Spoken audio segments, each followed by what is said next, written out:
For those of you who haven't yet met, my name's Craig McCoy. I'm the chair of London HR Connection, which is a role I've held for the last 7 years. I'm also, in my day job, I'm a senior HR director with 35 years experience, currently holding my 16th HR director role at Cornwall Care, a large elderly care business, obviously, in Cornwall. A few words about London HR Connection. A long-established professional networking group for everyone with an interest in the world of HR. We were established in the 1980s. Our origins were within the CIPD, and we continue to be affiliated to the CIPD. We do have an independent board, which I chair, and I have a number of senior HR professionals on the board, including Rob, who's one of our speakers today. In normal times, we're very well known for our live events and great speakers, great venues in central London, nice glass of wine and canapes. Great to get back into that. We are looking to schedule our first, for ages, live event in September, so watch this space, not long to go. We are a not-for-profit organisation. Our model is based on commercial sponsorship to cover our costs. And the slide you can see in front of you shows our current annual sponsors who are drawn from many sectors across the HR industry, including, of course, Onboarder, who are very welcome to join our sponsor list. Welcome on board. So if I now turn to our webinar for today, if we can move to the next slide, please. So the topic is the do's and don'ts of hybrid and virtual onboarding, which is highly topical and seems to have attracted a very large number of attendees today. Enboarder are our sponsor for today. Chris Jones will be leading for Enboarder. Chris is joined by two of our speakers from GoCardless, the global bank debit network group. We have Heather Addo and Kasia Yeluk. And finally, we have Rob Hicks, who is the Group HR Director for Reward Gateway, which is the leading reward benefits and engagement platform. We have a very strong panel on the topic. We'll be sharing their considerable experience in hybrid and virtual onboarding. So the topic for today is just described. Now, often these topics are only discussed in terms of best practices, which is important, but today we're also going to focus on what can go wrong. So we're looking at the do's and the don'ts of virtual and hybrid onboarding. So we'll have, I'm sure, which will be a great session. I'll be chairing it. I've got a number of questions for our speakers. But first of all, before we get into that, can I ask each of the 4 panel members to introduce themselves briefly? If I can start, please, with Heather. Hi, everybody. My name is Heather Addo, and I work as a People Operations Partner at GoCardless. I've been at GoCardless for 3 years and have been working specifically in the People Operations team for just over a year. So I joined as the People Ops team just as the UK went into lockdown and played a key role in managing our remote onboarding program. And just for some context, for those of you who don't know about GoCardless, GC is, or which we call it, GC, short GoCardless, is one of London's original fintechs. And so we are celebrating our 10th year anniversary. And we like to say we were a fintech before it was cool to be a fintech. And to date, we've raised $240 million and we're nearly at unicorn status. We've been valued at $970 million with our latest funding round in December 2020, specifically to accelerate our open banking strategy. And because of our ambitions in this space, we are hiring a lot at the moment. And this year alone, we plan to grow our headcount by 2/3. We've onboarded 399 people across 5 global locations since the pandemic began. And with this in mind, onboarding is one of our key focuses, and specifically, for our people operations team. Cool, thank you very much, Heather. And also from GC, we have Kasia. Thank you, Craig. Thank you very much for having me. Hi, everyone. So many people dialed in. I'm Kasia. I'm People Operations Manager here at GoCardless, and I joined business at the end of last March. So just as we set into lockdown, I was one of the first cohort of new joiners to be onboarded in the new fully remote working setup, which came in very valuable as I then became to lead a revamp of our onboarding process. In my current role and in my previous positions, I've had a pleasure to design, implement, and tweak a lot of onboarding processes and experiences, I should say. So I hope that I can share some useful do's and don'ts today with the audience. Lovely, thank you very much, Kasia. And then we turn to Rob. Welcome, Rob. Hi everybody, my name is Rob Hicks. I'm the Group HR Director for Reward Gateway, as well as a board member for London HR Connection. I've been doing onboarding of new employees during the pandemic, pre-pandemic, and to really show my age, last century. I've got some good examples of what's worked well and some stories where maybe I'll share some examples of where it's not gone quite so well. But I think this is a really important topic as we enter the truly hybrid workforce. So I'm very excited to be here today. Thanks very much, Rob. And finally, over to you, Chris. Thanks, Craig. Hi, everyone. So my name is Chris Jones, and I'm the head of customer success at Enboarder. And so some context, Enboarder is a employee experience platform. It's very much focused on employee onboarding. So I've worked at the company for 4.5 years now. And prior to that, worked in the talent space for a few years before. So very much focused on the people experience and also have a lot of experience working with a range of different companies across the globe on helping improve their onboarding processes. So looking forward to today's session. Lovely, thank you very much, Chris. So what we're going to do next is to get everyone warmed up and get everyone participating. We have a few poll questions which are all around the topic for us to just get a sense from the audience as to where you're at. So if we could have the first poll, please. Here we go. So this is about rating your own personal onboarding experience. So how was it for you when you joined your company? Was it horrible and completely disorganized at one end of the spectrum, or did it completely exceed your expectations and made you feel great about it? So please do input your response now.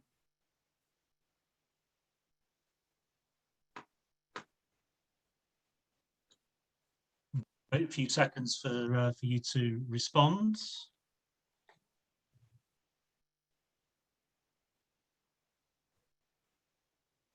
Okay, shall we, waiting with bated breath, can we see the results, please? It was okay. I guess that's what I would have probably answered. Panelists aren't allowed to vote in this. And we have a few people who 11% said it completely exceeded expectations. So so that's good news. But yeah, nearly 40% said it was just okay, and 13% said it was horrible and disorganized. So I think we've all got a lot of room to improve. Thank you for that. If we can close down that poll, please, and then if we turn to the second question, which is about biggest challenges.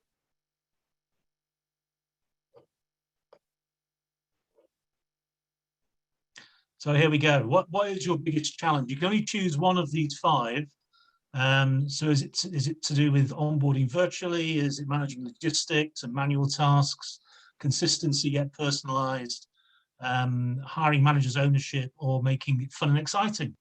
Please just choose one of those responses. Just give you a few seconds to do that.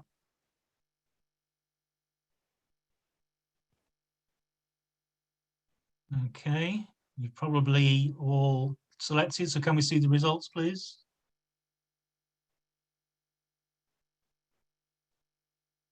Ah, okay.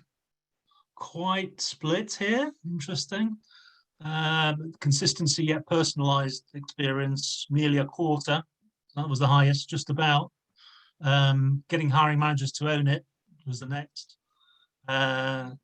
Virtually and the logistics of manual onboarding next, and fun and exciting was the lowest score. Interesting. Good. What do the panel think about that? Any surprises for any of the panelists there? I think it shows that there's a lot of things that people want to try and work on. It's quite split there, isn't it? Yeah, Yeah, it's quite split, and I think all of those aspects are important, aren't they, to a good experience. Anybody else on the panel like to comment? I'll jump in. I think it shows that no matter how hard we try in HR to do the onboarding correctly, it's a process of continuous improvement. So we always got to be looking at what we can be doing better. I think that's very true. Yeah, and I think the candidate experience is really important, as well as the initial onboarding phase. Good. If we can move to the third poll, please. This one is structured a bit differently. You'll need to use the chat function for this one, and we're looking for a word, so just one word that you would use to describe the new hire experience that you would ideally want to look like. So do we have the question up on the screen? Otherwise I can just read no, it. it's just, I think it's just you reading it, Craig. Okay, so thank you. Word for word, in one word, what do you want the new hire experience to look like? What's one word and put it in the chat, please.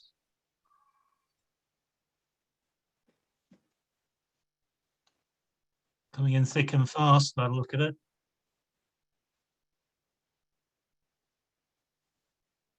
Let me read through a few of these.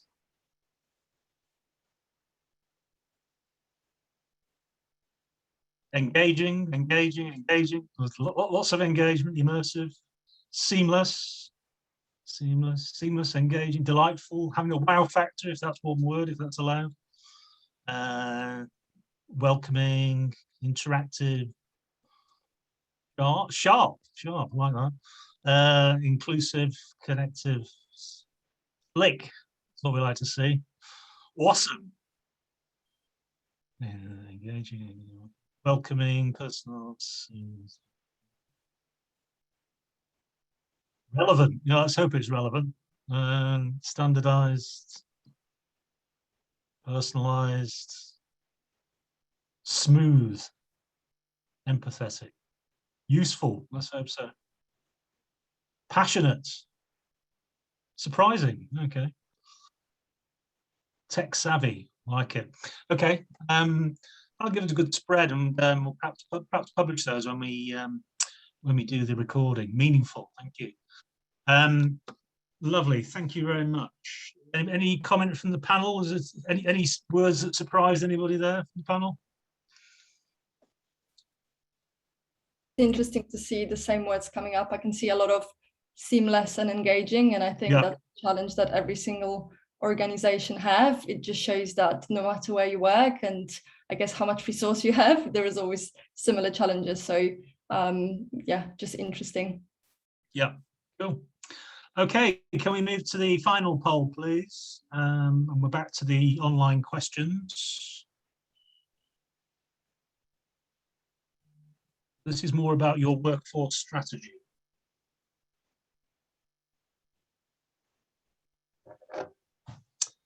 So here we go. So looking ahead, what workforce strategy is your organisation planning to adopt?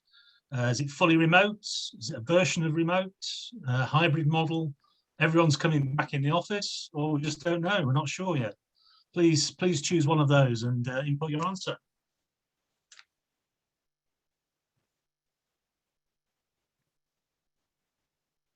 Second to do that.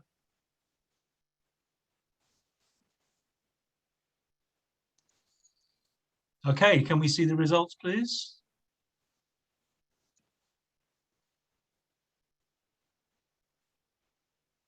Wow, hybrid. No wonder there's so many people signing up. 80% are going to a hybrid model. 9% not sure yet. Fully remote, 7%. Version of, 2%. Everyone's coming back, 2%. So the hybrid is definitely here to stay by the look of it. Fascinating. Any comments from the panel? Is that what you'd have expected based on your experience? Yeah. I'm not surprised. It's very much I can see what's happening in the scene. Yeah. So hybrid's definitely the only game in town, it looks like. So thank you. That concludes the sort of bold section. So we're going to move on now to, I've got a number of questions for the panelists regarding different aspects of onboarding. The first question, I'm going to ask this to the GoCardless team. What should you do when you're trying to engage the hiring manager to fulfill their responsibilities? Because it's not just about the new hires themselves, are there? It's basically the hiring manager has to take some ownership, don't they?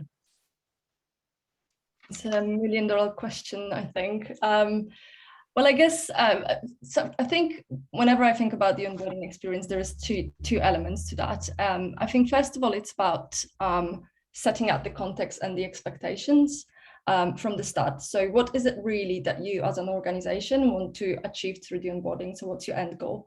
And then decide what role do you want your managers to play in it, and be really specific about those roles and responsibilities. So when we revamped our onboarding experience at the end of last year, we knew that what we wanted to deliver, funny enough, was seamless and personal onboarding experience. And what we didn't want it to be is this sort of task list of things that we needed to complete by a certain date. And onboarding inherently is very compliance-led, sort of a program or project or a process.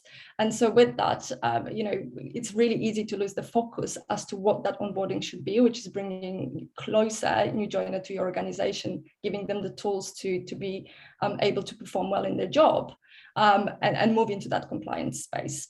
So when when we relaunched that onboarding experience, we wanted our managers to only get involved in things that we've identified were the most value for our new joiners, and that is connecting them with the people, connecting them to the purpose, and connecting them to their roles, and sort of drawing that context of what role that individual plays in the wider organization.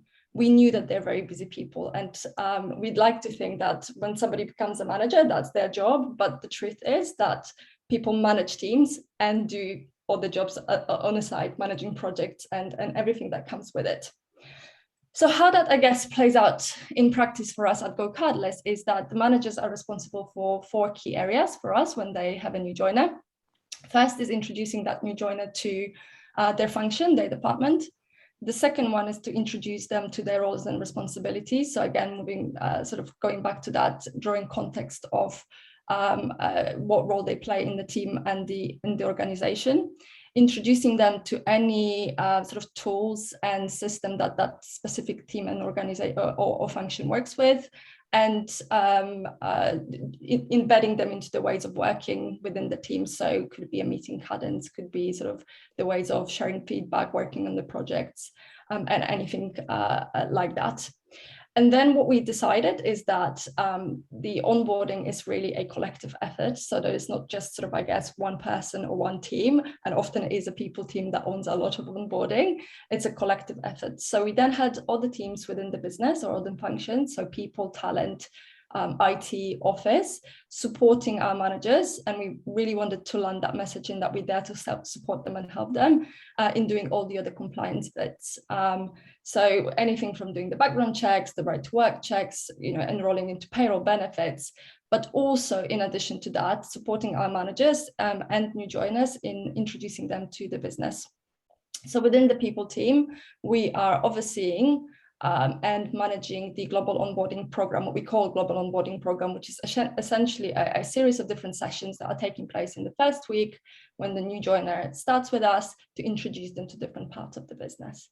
And so with those sort of clarity on the roles and responsibilities, we also, I guess, support the managers in giving them loads of different tools and guides and show them what a good looks like. So we're not only setting the expectation in what they have to do, we're also helping them by giving them resource to be able to do that effectively.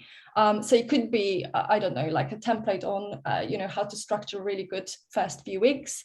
It could be some ideas and inspiration on how to do social events for the team, both in the remote and the in office setting, and also using and utilizing any prompts and reminders for them to be able to have more structured conversations with the new joiner through the first 3 months, or even beyond that point.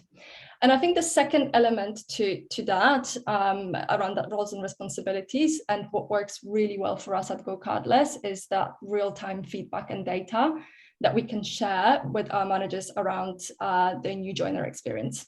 So because we actually use Enboarder at GoCardless, we utilize the function where we collect new joiner feedback throughout their onboarding journey, which automatically gets sent to our managers to help them assess their efforts. And as a manager who recently hired quite a few people in the team, I can absolutely, vouch for the fact that those are the types of messages and emails that come into the inbox that I take a real interest in. And not only because it helps me to, I guess, establish how well I'm doing as a manager in onboarding, but it gives me a focus around where in my new joiners journey I should focus on to help to further support and develop them. And as a manager that has so many different things happening at any given time, it is really, really useful for me to be able to say, actually, this individual probably needs a bit more support with connecting across the business, or perhaps maybe they need a bit more training with that tool. So that certainly has been helpful, and particularly in the environment where we currently work remotely. So as teams and as managers, we don't get to necessarily always see or speak to each other all the time. Sounds great. Sounds like there's a lot of features on the platform, but also you provide a lot of support from the HR function as well to support line managers. I assume you track the employee turnover rate for new hires, do you, in terms of first 90 days, or do you track that sort of data? We do, and we don't actually have a high turnover at all as a business.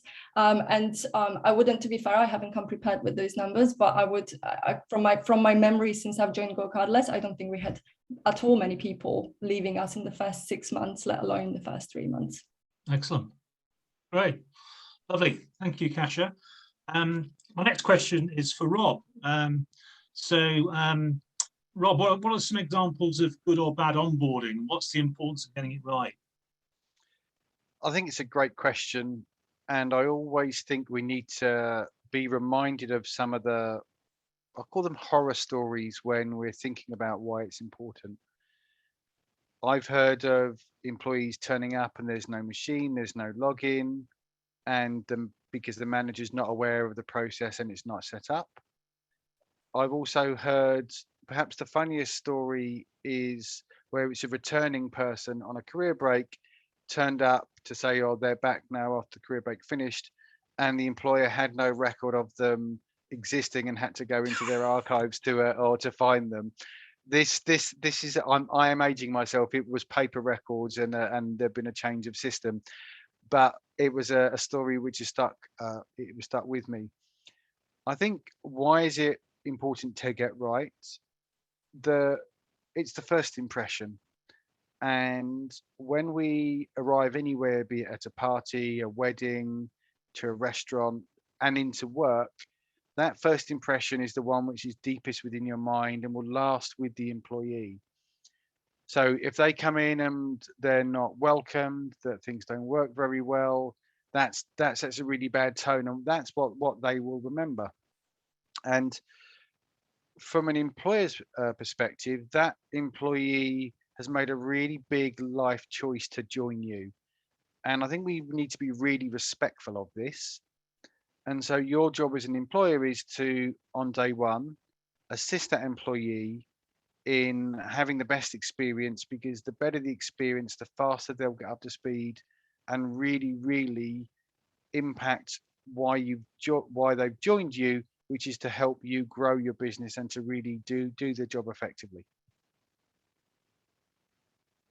Very good. Thank you, Rob, and some good examples of what not to do there as well.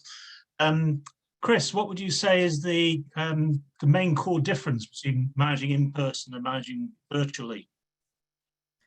Yeah, I mean, there's so many things out there. I think one of the things that Kasia, you said, was around expectation setting, and I think it's, that's huge if it's in person or remote. But I think virtually it's even more important, making sure that people know what they have to do, because they can't just lean over to someone behind them and ask what I actually have to do. So I think having that clear expectation setting is a big thing, and any kind of prompts or locations people can go to find the information is crucial, just to make sure everyone knows what they need to be doing. I think as a manager, and this is kind of speaking from a manager myself and also working with organizations and their management, it's looking at being much more deliberate as well with the way that you interact with your team and with those around you. So making sure that you are, having those regular catch-ups. It might just be a social catch-up with the team on a Thursday afternoon or a Friday morning or something, just to see how everyone's going and how they're feeling. When you're onboarding a new employee, making sure that you are deliberately reaching out to them in their first week or even before they've joined, just to make sure that they're feeling comfortable and they've got any questions answered as well. So you're lacking that ability to answer questions on the fly when someone, you're going for coffee break and someone pops you a question. So it's much more about being deliberate. And I think with that, it just means that more structure is needed in the way that you onboard, and also on the way that you manage longer term, whether that's structure in your meetings, whether that's structure in setting up connections between your team and other people in the business. It's all around being much more structured and deliberate in your approach. I'll ask you a question. So I work in the care sector currently, and we do things like trial shifts for people to give them the kind of real experience of the job before they join or before they even accept the contract. I've come across many examples of things like that, where you can basically have some sort of real job experience before joining as part of the onboarding process. Yeah, I think it definitely have seen that, and where I've probably seen it most frequently is the concept of kind of like a buddy program or some way where someone is shadowing someone else and seeing what they do. I think it's both like a job shadow and also the buddy concept, looking also at a less formal way of interacting with the business, and that person gets a better idea of what to expect, and asking questions they might not be open to asking their manager for. So I think it's quite common. Yeah, cool. So sticking with the what not to do and the don'ts, perhaps I can bring you in here, Heather, your experience of things that perhaps some bitter experience we shouldn't do in terms of onboarding. Well, we don't really have any don'ts, but for us, it's more about having onboarding be a priority and definitely not an afterthought. It's just always something that's top of mind, and just to what Chris said, just being really, really intentional with how we're communicating with people when they join, having everything prepared, and just engaging all the teams and the line managers. Yeah, I think that's really key, isn't it? Anything else from anyone? I think it'd be hard to beat Rob's example of someone they completely forgot about.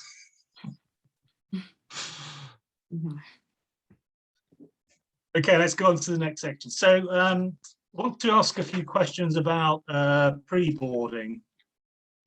So if I start with you again, Chris. So what are the kind of things that you should definitely do in terms of pre-boarding, just from the moment that the new hire accepts the job through to day one? What are the essential things that should happen? Yeah, I think it's interesting looking at the flurry of comments before about what people want from their experience, and I think engaging is a huge one. So when thinking about that pre-boarding experience, and that's where myself and Enboarder really focus. After someone signs their contract and before they join, often is dead zone. Nothing is said. And I think the key here is, how do you keep it engaging and personal, and make sure that person is reaffirming they actually want to join your organization, particularly when it's longer notice periods as well. So I think rather than just dropping a folder of documents, well, they're digital documents these days, but all of that kind of process on them in one go on their first day, think about engaging with them with bite-sized chunks along the way. And it might be introducing them to the business, the culture, the values. It might be getting them to do some paperwork along the way, because that's important, obviously. But even thinking about things like, as I mentioned, connecting them to a buddy, and perhaps that buddy is interacting with them before day one, introducing them to groups that you might have in your organization that they could even sign up for, or they could just have an interest in. So when it comes to, maybe 3 weeks before they're joining, if they are tapped on the shoulder from another organization, they do feel very committed to joining you in that process as well. So I think it's all around finding different bits that make your organization unique and make it exciting for that person to join, feeding those to that new employee, but then also tapping someone like the manager, as we mentioned, very important, and potentially a buddy, to build that personal connection and interaction, to make that person feel welcomed and to answer any questions they have as well. Do you find that buddies are often identified? Is that something which is often put in place? Yeah, I've seen a couple of different ways. So most commonly it's done through self-selection by the manager. So the manager would pick who they think is a good buddy. I've seen some organizations will have multiple buddies. So they might have a direct team, like a peer, and then perhaps someone in another office or another organization that is useful for them. The other way I've seen it work is having a pool of buddies. So some organizations actually have a program where buddies get trained and will go through almost like a certification. And it's a bit of a round robin. So when new employees join, a certain buddy will be pulled from that pool and will be kind of associated to that person. So a bit of a mixture, but either way, both very powerful. Cool, thank you. Katja, Heather, how do you keep the new hire warm once they're on board, and how do you keep them engaged and excited to be joining the company? Oh, well, that's always really, really key for us. We, especially for us, because our culture is so important. We just like to get people really nice and embedded. For us, it's all about having a structure in place, and for us, we've got regular intake days, really structured communication, using Onboarder, like Kasia said before, which we've been using, and having a set of introductory sessions for our new joiners to attend in their first week. And that's rolled out across the business in all of our locations. So we have introduced a standard onboarding program across our global locations. So that's in the UK, the USA, Australia, France, and Germany. And we do use Onboarder for all of our communications, which starts from the moment that the new joiner signs their contract up until 3 months after they've their start date. So our communication sequences are tailored for each location, which ensures that they're relevant to that specific location, and that also ensures the consistency across all of our geos. And as I mentioned earlier, we've also got our global onboarding program, which we require all of our joiners to attend. So it is a set of sessions with various areas of the business. We also have a chat with our CEO. He delivers sort of a welcome to GoCardless, how it all started up, which is also always a really, really interactive session, which makes them feel really special that they're talking directly with the CEO. And we've also got someone from our leadership team who delivers a mission and vision session, just so that they are aligned with what we're trying to achieve as a business. On the first day, we remind our line managers to set up things like a coffee chat and a team welcome lunch, just to get them involved with the team, especially in the remote setting where people might not know what to do for lunch, or who to speak to, who their new team members are, just to get them, getting to know the team a little bit more, and who's who and who does what in, like you said, a less formal setting. And for us, as we grow and as we get larger as a business, we are wanting to automate a lot more and use technology such as Onboarder. And it's been so important for us to keep it personal, so which we've managed to do by tailoring all our comms and asking our joiners for things like jacket sizes, like the jacket I'm wearing right now, and what sort of laptop they want, their delivery addresses, and just having that really be slick and just just really being consistent. There are quite a few messages that we do send to the new starters, but they've all told us that they really enjoy that and that they feel like they know the business even before they started with us. They know who's who, they know who their team is, they know who their manager is, they know what to expect on their first day. So, which is really great testament. And, you know, some of them know more than me. We send them messages about our employee resource groups, and they register their interest as to what Chris said before. And that really keeps them really engaged and really wanting to know more pretty much on their first day. So, yeah. That sounds very impressive. Rob, let me ask you, any hints and tips, what worked well at Reward Gateway in terms of keeping it positive? You're on mute, Rob. It's a curse. So I think the first thing you need to do is to create the positive experiences, to be really clear with the managers what the expectations are on them. I think that level of clarity is really important. The second aspect is that you need to have engagement, not when they walk through the door, but as soon as you've given them an offer, you need to be making sure that you're having a conversation which starts to make them feel that they're part of the business from once they've signed the contract. So when they come in, they already know as much as is possible for them whilst they're juggling their busy life and kind of leaving their previous work. I also think that you need to be road testing your processes to make sure that they're robust but also adaptable, and that you adapt them as you go forward. Because if you just keep on doing what you've been doing and you don't assess the quality of them and their impact, you can often end up with things being a bit too complicated. And my last piece is make sure that you follow the old adage of under promise and over deliver on the experience, because then someone will kind of think it's a really good one. Because if you over promise and then under deliver, no matter, even if you're going to be doing more, they're going to feel a little bit let down by the process. Yep, very true. Thank you. We've got a question here. I think quite an interesting question coming in the chat from Paul. Besides the kind of formal onboarding, how often do you see companies arrange virtual team building? So things like games, I guess things like quizzes and so on. Is that something you guys do at GoCardless, or something you've experienced in other settings, Chris? Yeah, definitely. So we've sorry, Heather. The social element at GoCardless is really, really big. And actually, talking about creating connection and bringing people into the fold from that cultural point of view, as a business centrally, as a people function, we haven't actually got a hard work to do there, because a lot of those initiatives are very organic in our business and driven by our employees, which obviously really helps to engage our new joiners. But we do a lot of sort of organized events as well. So on a weekly basis, I think we hold quizzes and bingo events.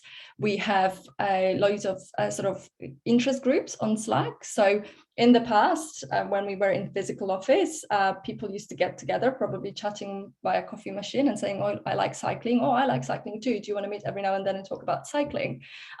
So over the years, people have created a lot of different interest groups. And as we move remotely, it was really interesting to observe how all of that has moved onto Slack.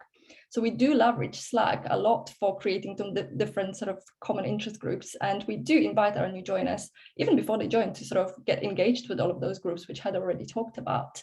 And it's really interesting to see how people take into that. And I can vouch myself, because I share pictures of my dog with my fellow dog lovers on one of the Slack groups. And it's just something that enables you to not just get to know the culture and how people react and how people are inside the business, but also, I guess, create the connections on more of a working relationship as well, because, sometimes in those groups, people ask questions. Oh, I have this question around this and this. Who is best to go and ask? So it's very, very important from that point of view as well. Cool, great, thank you very much for that. We have another related question here from Fiona saying, what about when you've got different time periods between offer and joining date? I mean, quite often that can be extended, and certainly for senior hires, it can be months, can't it? And I know from the care industry, when you're waiting for references and DBS checks to go through and so on, it can be quite an extended period of time. So did anyone get an experience of how you handle kind of extended time periods? I've definitely seen a range of different ways to look at it. And I think one of the key things is you still maintain the similar themes around engagement and keep it personal along the journey. I think if it's a longer notice period, one of the key things we've seen is letting the person know that they understand it's a long notice period. We understand that you're having to do your handovers, so we don't expect you to do too much for us, but we are here for you if you need something. And perhaps drip feeding little bits of information throughout the journey, getting them excited, but not overwhelming them. So it's still the same themes, but perhaps a different level of content that you're sharing, but giving them contact points if they need to reach out. Whereas for the people with a shorter period, it's looking at having the same content, but it's going to obviously be in a shorter space of time. So I think either way, you want to make sure you're having those touch points. And I guess even more so for those with the longer notice periods, they're more risky, they're more flight risks because they might go somewhere else in that time period, or they might get a counter offer. So I think you really need to make sure that you're keeping that high level of engagement. Yeah, that's very true, isn't it? And Cliff has commented in the chat, it's good to have a weekly contact, a weekly call, which I think is a good suggestion, Cliff. We're certainly doing that with the new directors that we've hired for Cornwall Care. So another question, I'm not sure there's a do or a don't, but is it okay for you to ask candidates to do work before they join? So I'm thinking about, as part of the onboarding, so I'm thinking about compulsory learning, which is, for example, which is a big requirement in the care sector for sure. I'm sure in many other sectors as well. Is it okay as part of that onboarding experience to ask people to either do work and or e-learning? Any views on that? I've got some, and I would frame that if it's going to help them get up to speed. I think some of the compulsory learning is I think it's an ask, and explaining the why. I think that's appropriate. If you're having a marketing manager come and you want them to spend the weekend putting together a new campaign, I'd probably file that under being a little bit naughty and probably kind of stretching the boundaries of what I would consider fair and appropriate. I think it goes back to the Simon Sinek golden circle, and why are we asking them to do things in advance? If it is going to help them, if it's going to make kind of actually speed up their onboarding and make them feel more valuable and contributing faster, I think that's a good conversation to have, because you can explain that. If it's just getting them to work for free, I think that's something which is a bit challenging. Of course, if you really need them to do something, you can always ask them to do something, and then there may be an element of positive incentive for when they do join, which recognises the contribution they've made in advance. So I think it's really important to distinguish between helpful and required, but talk to your candidate and future employee about why they're doing that. Yeah, I think that's a comment, Rob. And I've noticed Elaine's put in the chat, in the public service, we can't ask anyone to do anything before we start paying them. So that's pretty clear, isn't it? So anything from your experience at GoCardless? I think I would voice Rob.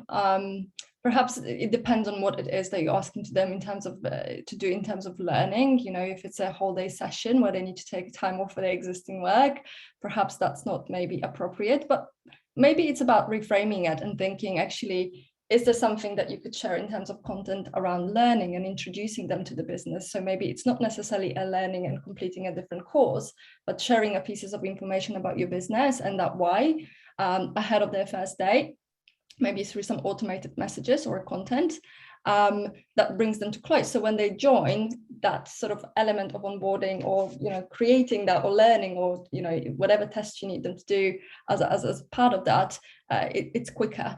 and it happens when they actually joined.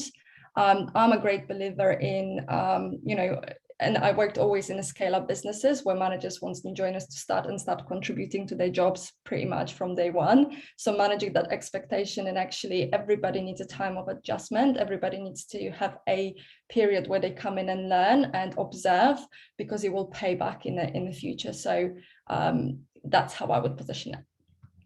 Cool, thank you. So on this whole question of pre-boarding, let's turn to the don'ts. So what should you definitely not do during the pre-boarding experience? Anyone like to comment on that? How about you, Chris? What would you say on that one? It kind of ties in a little bit then to what we were just talking about. I think trying to take advantage of someone before they've joined is a big no. That was the question, right? What we don't do in the pre-boarding phase. Did I get that right? Yeah, the pre-boarding, yeah. So I think it's all around not trying to get them to do work for free. And I think don't just leave them on their own and expect they know what's going on. Don't expect them to turn up on day one and know what's happening if you haven't told them where to go and what's happening. Even if it is on Zoom, it's probably even more complex. So it's almost just the inverse of what we were saying. Don't overwork them. And make sure that you do give them all the right information. Cool. Anyone else? GoCardless? Any don'ts that you've come across? Don't forget to send anybody's device over. Make sure that they're set up properly, system-wise, especially in this remote setting. I think the logistics has become a key feature, which we're grateful that we have come to be on top of in terms of sourcing people out logistically, but that's something that we get good feedback on, and people say it's quote unquote seamless because they're just basically ready to go with their device and they know what to expect. So just that piece of just having physical equipment ready and set up and working ready to go. Yeah, I think that's pretty key, isn't it? Yeah. Rob, any from you? You mentioned a couple before, I think. Yeah, I think that it's don't assume anything. I think if you're assuming something's being done, I think you've then got to go and check, because I think that can be a real mistake. And don't wait. If kind of often silence creates, oh, this is being taken care of, and so you need to check why there is silence if you're expecting something. And also, it's about don't assume that someone else is doing the task. I think it's making sure that kind of what's been allocated to everybody's being done. And from a broader perspective, I think it's don't assume that what worked for one person 6 months ago is going to work for your new starter now. I think it's this constant iteration and refresh to be making sure. And the way that we avoid those elements is making sure that you're asking your new employees to rate the experience and taking that feedback. And if we look through the lens of the last 18 months, what worked well in the early stages of lockdown in April and May probably isn't right for what's going to be needed now, which is a much more mature hybrid remote onboarding experience, but also with people looking to come back into the office, and how do we deal with all of that? So that for me is just don't assume anything, and don't just think that something worked last year is going to work today. Cool. Yeah, no, I agree with that. To keep up Just to date.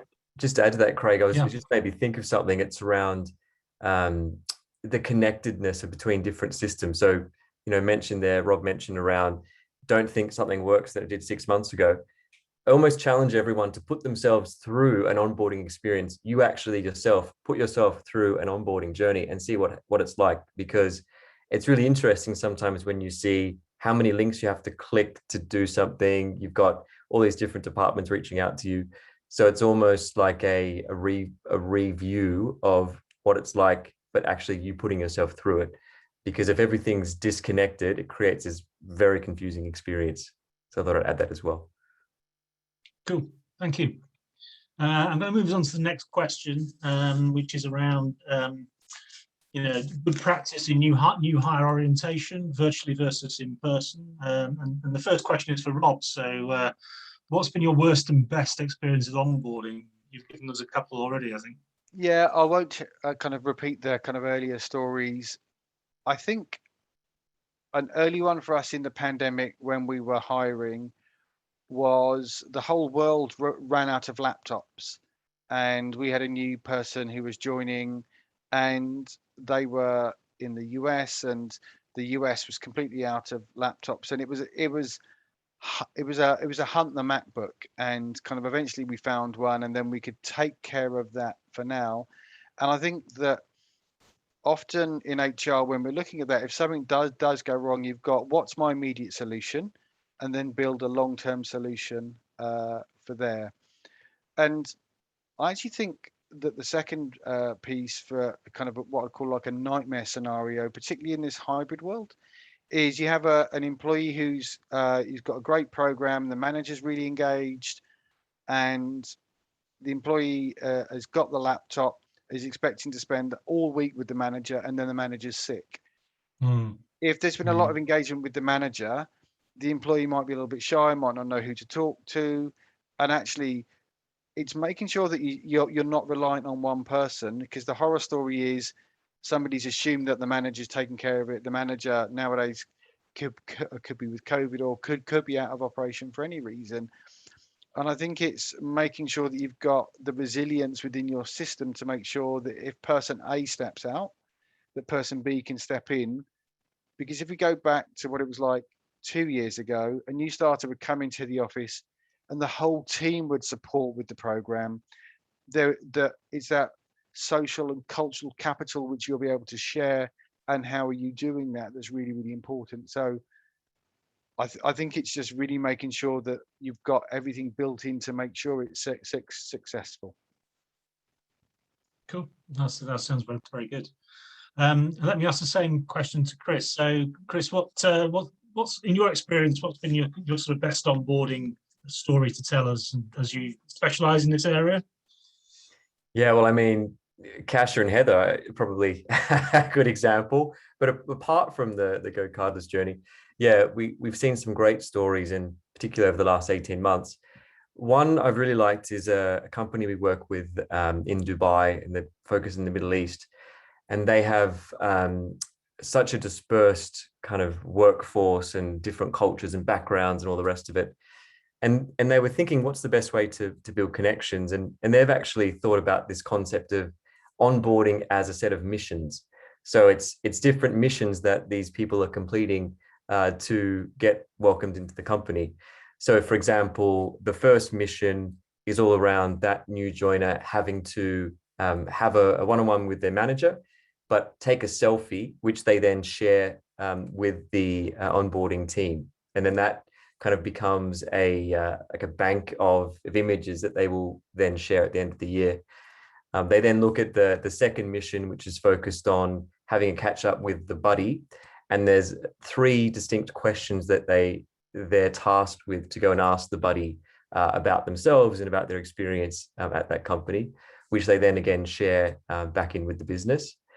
And then they have other examples where they have like a mini quiz on day 2, which is all around the systems. So, you know, they've been introduced to what systems are used. And then there's a mission 3 is all around what do they do? When would you use them? Where would you find them? So it's this gamification approach, which is then tied in with the connection. So they're meeting the manager, they're meeting the buddy, they're learning, but it's through a fun way. And they're almost getting points and rewards for doing these tasks. So I've loved that concept of gamification, and what they've seen since doing that, their feedback. So, you know, to what everyone else has said, getting feedback is important. They've been tracking their feedback before and after, and it's increased. So their net promoter score has increased, their week 1 feedback's increased, and everyone's just saying that they enjoy it. They don't feel overwhelmed, and it makes it much more exciting as well. Probably the way forward, hasn't it? Gamification. But very helpful comment here from Nikki on the chat. So localized single sign-on, which makes it easy for everyone to access. People can dip in, dip out. Helps with time zone distances as well for international businesses. Catering for language differences as well. And actually making sure that people can access the portal 3 to 6 months after the hires, and they want to go back into it and access it. So certainly don't want to switch it off prematurely. So I think that's good comments there from Nikki. And then if I move on to the next question, which is about how do you instill a sense of belonging and connection? And if I can ask perhaps GoCardless to start with. So as your hiring volumes increase, how do you ensure a consistent experience regardless of hiring manager?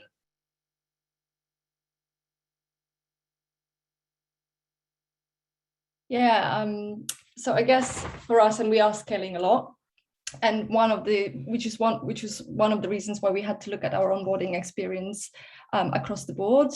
And I guess for us, it was about creating a baseline across all the geos. So what is the minimum that we'd like to every manager, every new joiner to experience through the onboarding? And we utilized some of our tools or new technologies that we brought in. So Enboarder was part of it. It enables us to send a content which is very similar in look and feel and what we share and when we share it, but we do personalize that on the local level as well. So when we introduce all the new joiners to their local areas for when they go back to the office, but of course, because they're all working in a different location, it was important for us that we keep it really relevant to them. So definitely that sort of base level of communication. We're using the same, branding is a big thing for us as well. So the employee and new joiner has the continuous sense that this is the same process. So moving from recruitment through to onboarding and then past that initial first week and 3 months. So keeping the documentation and the sort of the comms and drip feeding that content in that same consistent manner. And then on top of that, I guess it's creating loads of different resources and guides for the managers to use to personalize that experience or enhance that experience as and when they feel it's either relevant for their new joiner or relevant for their teams.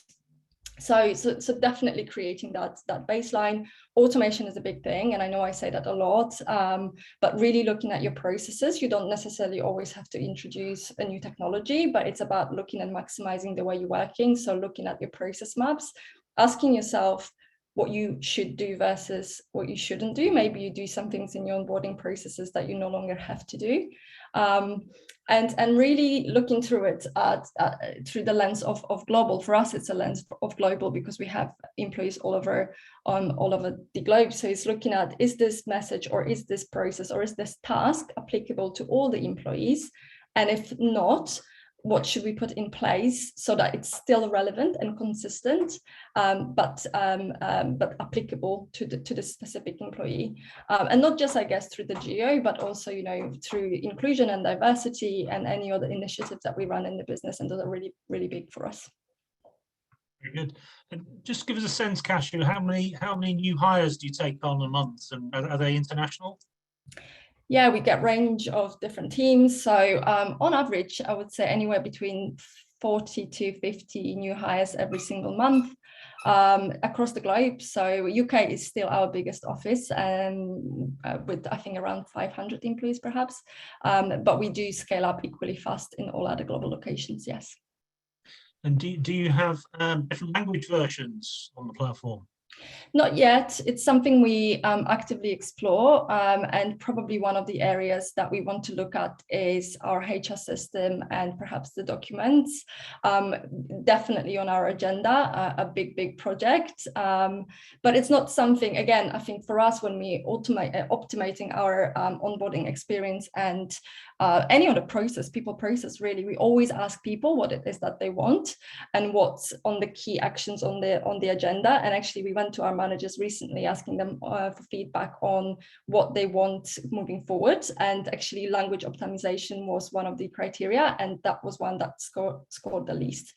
So it's not to say that it's not important to us. We're definitely looking into it and trying to think how we can do it in scalable way, but we haven't done it yet. Thank you. Let me turn then to Chris. So Chris, how do you create experiences that really instill a sense of belonging, connection, both for fully remote and for those who are hybrid? Yeah, I think a lot of this is little points we've touched on, so it's almost bringing some of those together. One of the big things I think for giving that sense of belonging is how do you personalize your experience to make that person feel very welcomed and part of the team? And also, how do you get their feedback to see what's going well? So there, I think, two really interesting parts we've touched on already.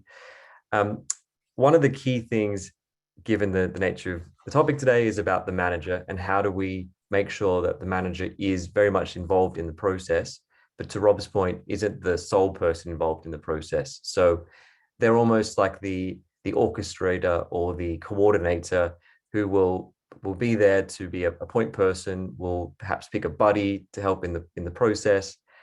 And then it's having those underlying, whether it's a system that you have where you're introducing people to maybe a Slack group, as Kasia mentioned, or perhaps it's a Teams group or something like that, which is allowing people to connect.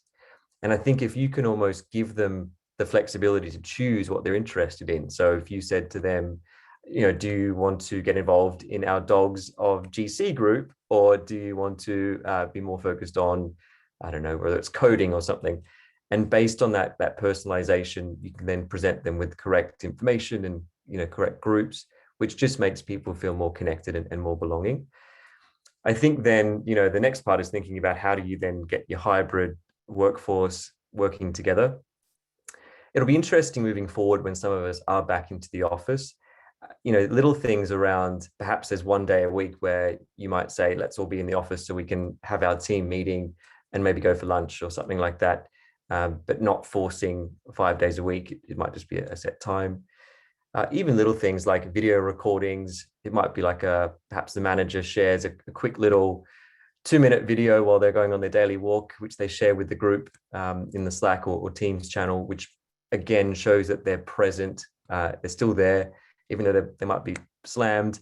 They're still able to share those little recordings. So I think it's a mixture of how do we make sure that we're making them feel connected before they join, but then when they've joined, you don't want to drop the ball. You still want to make sure that they still feel connected when they're working from their living room. That sounds good. Yeah, it ties into a question. We had a question online from Jessica, which Rob was also sent an answer to. So 40 new hires a month around Europe, so similar to GoCardless, and also implementing a hybrid model, half in the office and half at home. So it's doubly complicated. So I think that's tough. What about this idea about getting new starters to meet each other before they join? So having sort of virtual chat groups before they come on board. Is that something that GoCardless do, or anybody else? Not at present. It's something that our product development team actually currently explores. So of course, the difficulty with connecting all the new joiners is that protection of the personal data and how you do it, and so that we don't breach any of those sort of things that people perhaps don't want their email shared. So perhaps one of the ways that you can go about it is creating a space for an instant Slack or other tools that your company may use, or a single sort of sign-on space where people can maybe chat and share comments, where people can log in. So created a more common space for people to join. So we don't currently do anything, but it's definitely something we're discussing as a way of connecting our new joiners, and also as a way of starting to introduce them to some of the content around perhaps their role that we don't necessarily want to share on email or other means. Yeah, that sounds good. And it's I see Rob's called it donut time. getting 4 or 5 new starters together on Zoom, have a bit of fun. There's a question, I haven't come across this phrase before. Judy's asked a question. Anyone had any success with working out loud practices to compensate for the lack of social learning as people are not sitting in the same office? Does that ring the bell with anyone? Yeah, we've for some of our support teams, they would have an open video chat, so anybody could jump in, and so a person would in essence be on call doing their job, but someone could jump in and ask questions. So you build that almost knock on the door on mentality. That's worked really well. I do think that is the hardest part, that question. And we all know the people who just know everything, who are amazing in the office. 3 seconds with them and you've got 30 minutes of knowledge. And so I think that that's where you do need to be building. But for us, it's maybe having people in a team who people can go in and ask to without it being a scheduled call. It's more of a dropping center. Okay. Well, that sounds very interesting. I think people might want to explore that. I think just to follow up to that, Rob, I've seen that a few times with some companies we're working with, almost called like the open door hour or something, where it might be a manager who just every Thursday from 3 to 4 has a time in their diary and people can just drop in. It could be for their own team, or it could be, if they're a bit of a guru in the space. I think it's a really great idea.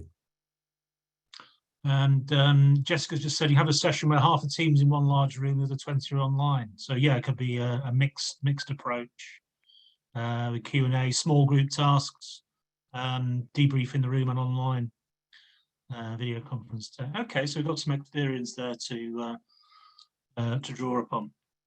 And finally, any don'ts? So if you're trying to have a strong sense of belonging, connection, anything that you shouldn't do other than things we've already mentioned?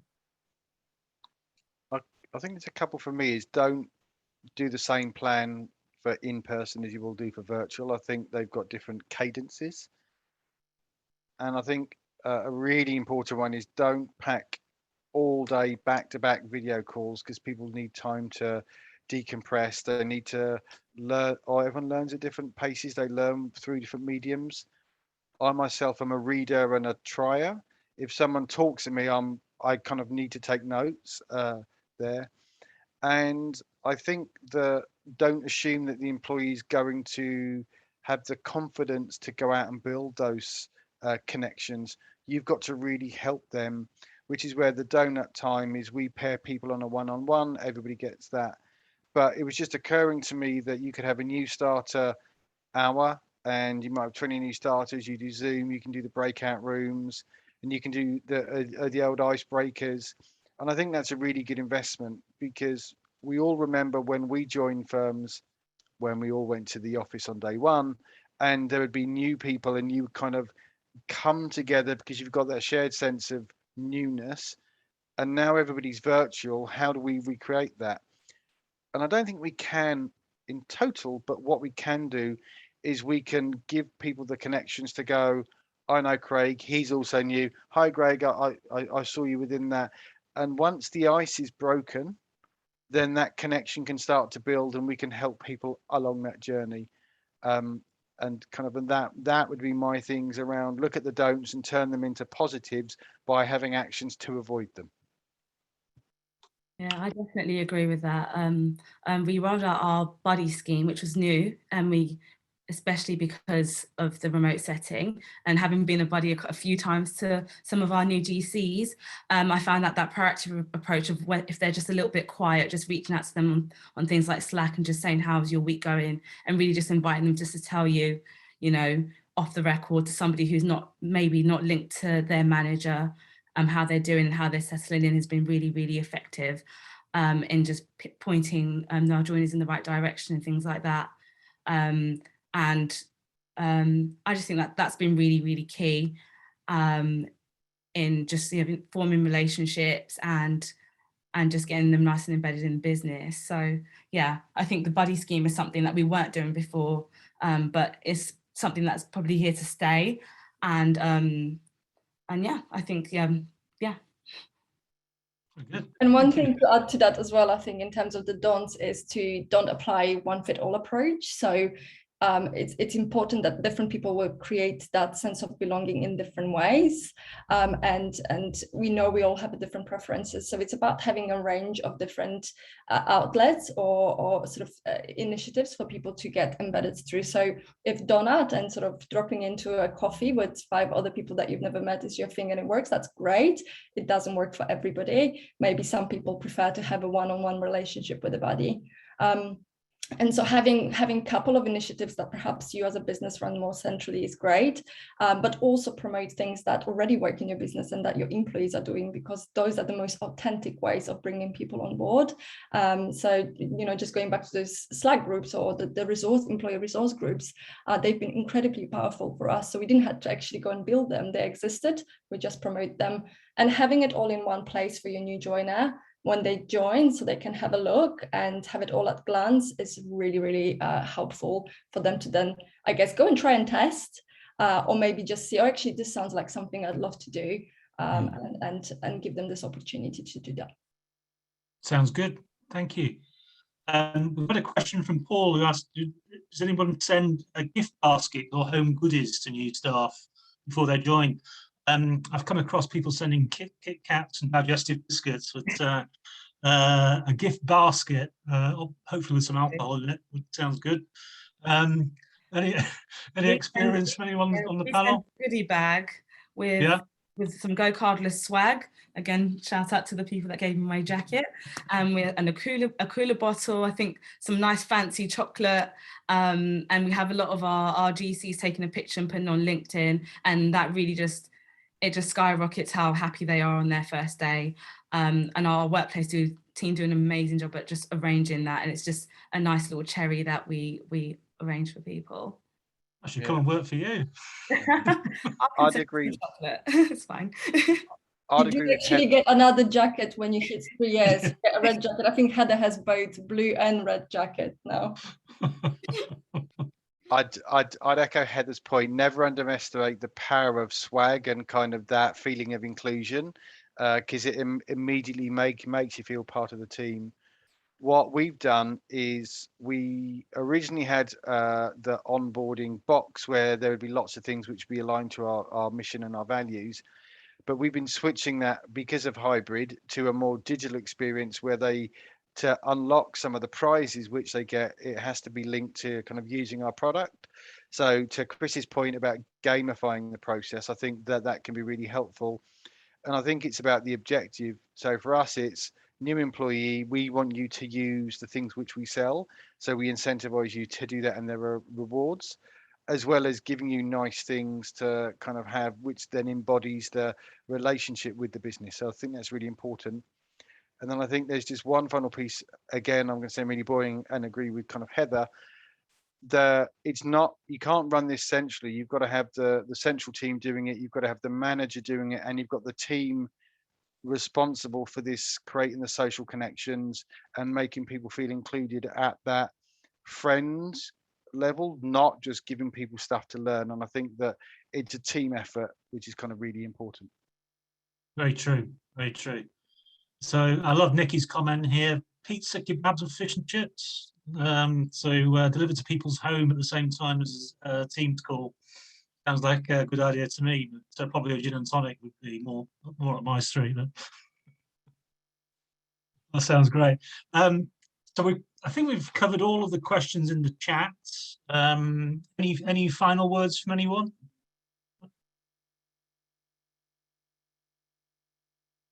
Are we good? I think we've covered a very broad range of topics in relation to this. So hopefully we're giving people a good sense of what the possible is and things to avoid. So I think that's very good. If not, I'll draw the webinar to a close. So first of all, very big thanks to all of our speakers, to Heather, Kasia, Rob, and of course Chris. And I'm sure they'll be happy for you to contact them directly following this webinar. The recording will be made available on the London HR Connection website very, very soon. So watch this space. We're now having a gap for August. We're having a well-deserved month off, and we're looking to run our first new season of live events in September. So more details to follow. But until then, bye for now. Thank you very much for joining. Hope you enjoyed it. See you soon.